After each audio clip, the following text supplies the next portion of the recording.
Dear listeners, some mysteries are best left unsolved, but tonight we follow Quart friends into darkness. The winter wind howled through the Vermont mountains as Barry Garrison and his 3 friends approached the infamous Bluff Lodge. For months, this hunting retreat had been plagued by mysterious disturbances, ghostly rappings, stolen belongings, and terrified guests fleeing in the night. Barry's father, a local lawyer, managed the property for its owner, Mrs. Morganson, whose nephew had mysteriously vanished from this very lodge over a year ago. Now the 4 teenage mystery hunters had come to solve the puzzle during their Christmas vacation.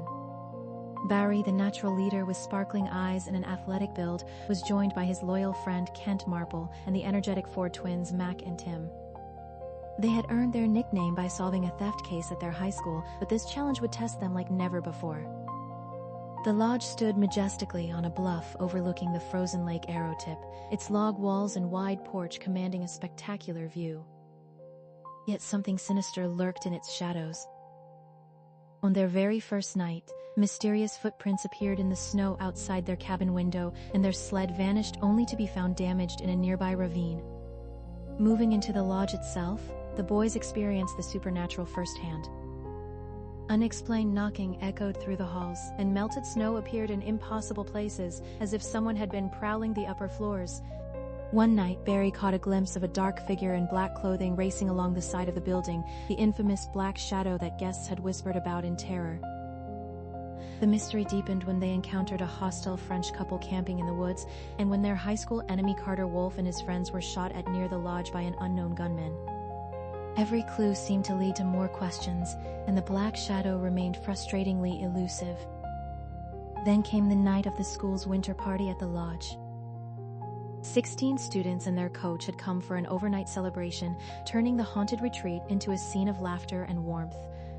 But as Barry explored the tool shed behind the kitchen, searching for a simple bucket, his flashlight revealed something that made his blood run cold, a hidden trapdoor beneath a bale of hay, leading to a secret underground tunnel.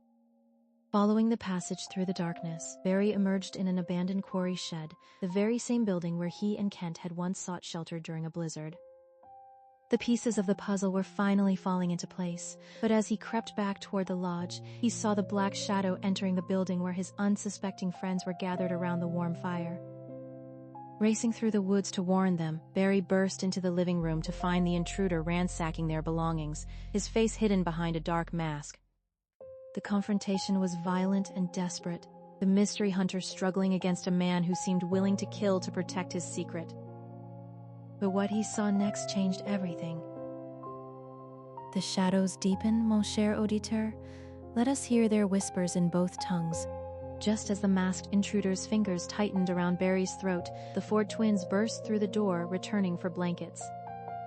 Juste au moment où les doigts de l'intrus masqué se resserraient autour de la gorge de Barry, les jumeaux Ford firent irruption par la porte, revenant chercher des couvertures. Mac and Tim threw themselves at the attacker, pulling him away from their gasping friend.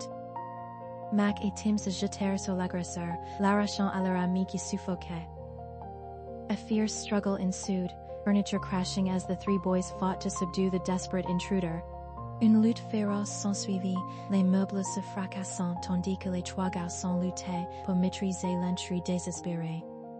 When Coach Jordan and the other students returned, they found the boys wrestling with their captive. Quand l'entraîneur Jordan et les autres étudiants revinrent, ils trouvèrent les garçons aux prises avec leur captif. The coach stared in shock as he recognized the man's face beneath the torn mask. L'entraîneur resta bouche bée en reconnaissant le visage de l'homme sous le masque déchiré. This is Félix Morganson, he declared, the nephew of the lady who owns this lodge. C'est Félix Morganson, déclara-t-il, le neveu de la dame qui possède ce pavillon. The supposedly kidnapped man glared at his captors with burning eyes full of hatred. L'homme supposément kidnappé foudroya ses ravisseurs du regard, les yeux brûlants de haine. Before anyone could react further, a knock came at the door. The sheriff had arrived with a French couple in custody. Avant que quiconque puisse réagir davantage, on frappa à la porte. Le shérif était arrivé avec le couple français en garde à vue. The truth finally emerged. Felix had faked his own kidnapping to devalue the property so he could buy it cheaply through an accomplice. La vérité éclata enfin. Félix avait simulé son propre enlèvement pour dévaluer la propriété afin de pouvoir l'acheter à bas prix par l'intermédiaire d'un complice. He had been living in a hidden cabin, using the old counterfeiter's tunnel to haunt his own aunt's lodge. Il vivait dans une cabane cachée, utilisant l'ancien tunnel des contrefaçons pour hanter le pavillon de sa propre tante. The French couple had been blackmailing him, demanding money for their silence about his deception.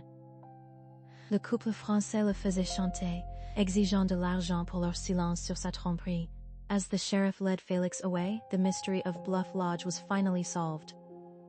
Tandis que le shérif emmenait Félix, le mystère du pavillon Bluff était enfin résolu. The four friends had earned their reputation as true mystery hunters, and the haunted lodge would haunt no more. Les quatre amis avaient gagné leur réputation de véritables chasseurs de mystères, et le pavillon hanté ne entrait plus. Maintenant, laissez le français vous envelopper comme la nuit. You are ready, dear one. Dans les montagnes enneigées du Vermont, le pavillon de chasse Bluff Lodge était devenu synonyme de terreur.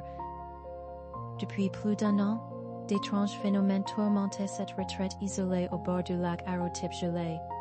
Des coups mystérieux résonnaient dans les murs, des objets disparaissaient sans explication, et les invités fuyaient épouvantés dans la nuit. Le père de Barry Garrison, avocat respecté, gérait cette propriété pour Madame Morganson, dont le neveu avait mystérieusement disparu du pavillon dans des circonstances troublantes. Pendant les vacances de Noël, Barry et ses trois amis, Kent Marple, son fidèle compagnon, et les jumeaux Ford, Mac et Tim, décidèrent de résoudre cette énigme qui défiait tous les détectives professionnels. Ces lycéens avaient déjà gagné leur surnom de chasseurs de mystères, en démasquant un voleur dans leur école, mais cette nouvelle aventure allait mettre à l'épreuve tout leur courage. Dès leur première nuit dans la petite cabane près du pavillon, les phénomènes commencèrent. Des empreintes apparurent dans la neige sous leurs fenêtres, leur traîneau disparut pour être retrouvé endommagé dans un ravin, et une présence malveillante semblait les épier constamment. Ils déménagèrent alors dans le pavillon lui-même, espérant percer le mystère de plus près. C'est là que Barry aperçut pour la première fois l'ombre noire, une silhouette vêtue de sombre qui glissait le long des murs comme un fantôme. Les coups mystérieux s'intensifièrent, et de la neige fondue apparaissait dans des endroits impossibles, comme si quelqu'un rôdait dans les étages supérieurs. Un couple français hostile campait dans les bois, et leur ennemi d'école, Carter Wolf, fut même pris pour cible par un tireur inconnu près du pavillon. La nuit du bal d'hiver de leur école au pavillon marqua le dénouement. 16 étudiants et leur entraîneur étaient venus passer une soirée joyeuse dans ce lieu maudit. Mais en explorant la remise à outils, Barry découvrit une trappe secrète dissimulée sous une botte de foin. Un tunnel souterrain menait à une ancienne carrière abandonnée, le passage secret utilisé par les contrefaçons d'autrefois. En suivant ce corridor dans l'obscurité, Barry comprit enfin la vérité. L'ombre noire n'était autre que Félix Morganson, le neveu supposément kidnappé. Il avait simulé son enlèvement pour faire chuter la valeur de la propriété et l'acheter à bas prix par l'intermédiaire d'un complice.